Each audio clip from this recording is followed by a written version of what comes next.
Hello friends, welcome to RARA Cooks. இன்னைக்கு நம்ம சேனல்ல நம்ம பார்க்க போறது ஆனியன் கிரேவி.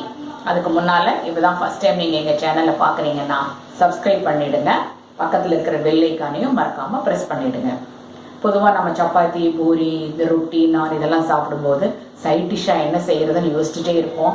எப்பவும் ரிப்பீட்டடா சேம் சைட் டிஷ்ஷே செய்கிறோமே அப்படின்னு யோசிச்சுட்டே இருப்போம். ஏதாவது புதுசா செய்யலாமா அப்படின்னு யோசிக்கிறவங்களுக்கான ஒரு நல்ல டிஷ் இது, சைட் டிஷ் இது. இந்த ஆனியன் கிரேவி இது ரொம்ப நல்லா இருக்கும்.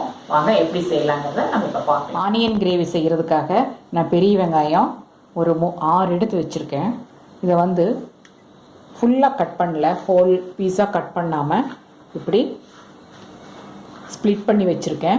இதுக்குள்ளே நம்ம கொஞ்சம் பொடிகள்லாம் போட்டு மேரினேட் பண்ண போகிறோம். அந்த பொடிகள்லாம் நல்லா இறங்கணுங்கிறதுக்காக நம்ம இப்படி கட் பண்ணி வச்சுருக்கேன். இப்போ இதில் ஒரு 1/2 கப் தயிர் போட்டுக்கிறேன். 1 teaspoon red chilli powder, 1 teaspoon cumin powder, 1 teaspoon தனியா பவுடர், கொஞ்சமாக ஒரு 1/2 டீஸ்பூன் அளவுக்கு சால்ட்டு, கூட கஸ்தூரி மேத்தி எடுத்திருக்கேன். இதையும் போட்டுடலாம். ஆயில் ஒரு 1 டேபிள் ஸ்பூன் ஊற்றுறேன். இதையெல்லாம் போட்டு நல்லா மிக்ஸ் பண்ணி வச்சிடலாம். இந்த பவுடர்ஸ் எல்லாம் நல்லா இந்த ஆனியன் பீஸுக்குள்ளே நல்லா போகட்டும், இறங்கட்டும். இதை மூடி வச்சிடலாம். ஒரு 5 மினிட்ஸ் இது நல்லா ஊறட்டும். இப்போ ஒரு கடாயில் ஒரு 4 டேபிள் ஸ்பூன் ஆயில் விட்டுருக்கேன். இதில் கடுகு ஒரு 1/2 டீஸ்பூன் போடுறேன். சீரகம் ஒரு 1/2 டீஸ்பூன். சீரகம் பொரிஞ்சதும் கொஞ்சமாக பெருங்காயம் போட்டுக்கிறேன். கூடவே துருவி வச்சிருக்கிற இஞ்சி கொஞ்சம், பூண்டு ஒரு 7-8 பல்லு துருவி வச்சுருக்கேன், அதையும் போட்டுறேன். இந்த இஞ்சி பூண்டு பச்சை வாசம் போகட்டும். இதில் அறுத்து வச்சுருக்கிற பச்சை மிளகாய் ஒரு 3 மிளகா சேர்த்திக்கிறேன். தக்காளி நல்ல ஒரு பெரிய சைஸ் தக்காளி ஒரு 3 தக்காளி மிக்சியில் போட்டு அடித்து எடுத்து வச்சுருக்கிறேன். அதை ஊற்றிடலாம். இதில் இந்த தக்காளி நல்லா குக் ஆகட்டும். இதில் ஒரு 1/2 டீஸ்பூன் உப்பு சேர்த்தி நல்லா மிக்ஸ் பண்ணி விட்டுட்டு மூடி வச்சிடலாம். இந்த தக்காளி நல்லா குக் ஆகி வரட்டும். இப்போ இதை ஓப்பன் பண்ணி பார்க்கலாம். ஆயில் எல்லாம் நல்லா வெளியில் வந்துருச்சு. நல்லா தக்காளி குக் ஆகிடுச்சு பாருங்கள். இந்த ஸ்டேஜில் காஷ்மீரி சில்லி பவுடர் ஒரு 1 டீஸ்பூன், தனியாத்தூள் ஒரு 1.5 டீஸ்பூன், கூடவே மஞ்சத்தூள் ஒரு 1/4 டீஸ்பூன், இதையும் போட்டு நல்லா மிக்ஸ் பண்ணிக்கிறேன். இதில் குடமிளகா ஒன்று கட் பண்ணி வச்சுருக்கேன், அதையும் போட்டு கலக்கிடலாம். நல்லா மிக்ஸ் பண்ணி விட்டுட்டு நம்ம மேரினேட் பண்ணி வச்சுருக்கிற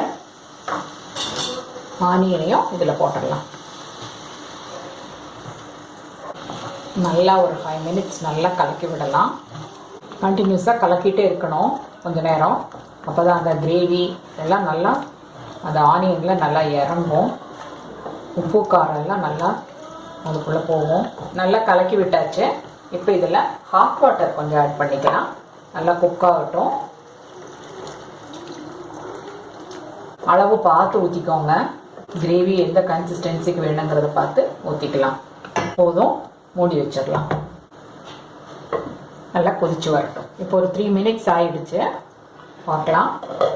கிரேவி நல்லா கொதிச்சிட்ருக்கு. இதில் கரம் மசாலா ஒரு 1 டீஸ்பூன் ஆட் பண்ணிடுறேன்.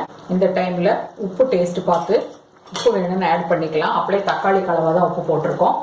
மறுபடியும் கொஞ்சம் உப்பு போட்டுறேன். மூடி வச்சிடலாம். இனி ஒரு 5 மினிட்ஸ் இருக்கட்டும். ஒரு 5 மினிட்ஸ் ஆயிடுச்சு. இப்போது ஓப்பன் பண்ணலாம். ஆயில் எல்லாம் நல்லா பிரிஞ்சு வந்திருக்கு. ஆனியன் எல்லாம் குக் ஆகிருக்கும். கடைசியாக இது மேலே கொஞ்சமாக கொத்தமல்லி தழை கார்னிஷ்காக தூவிடலாம். அவ்வளவுதான், ஆனியன் கிரேவி ரெடி ஆகிடுச்சு. ஸ்டவ் ஆஃப் பண்ணிடலாம். சப்பாத்தி, பூரி, ரொட்டி, பட்டர் நான் இதுக்கெல்லாம் ஒரு அருமையான சூப்பரான காம்பினேஷன் இந்த கிரேவி. இதை நீங்களும் உங்கள் வீட்டில் ட்ரை பண்ணுங்கள். ருசிச்சு சாப்பிட்டு பார்த்துட்டு உங்கள் கமெண்ட்ஸ் எங்களுக்கு அனுப்புங்க, ஷேர் பண்ணுங்கள். மறக்காமல் எங்கள் சேனலை சப்ஸ்கிரைப் பண்ணுங்கள். Thank you friends.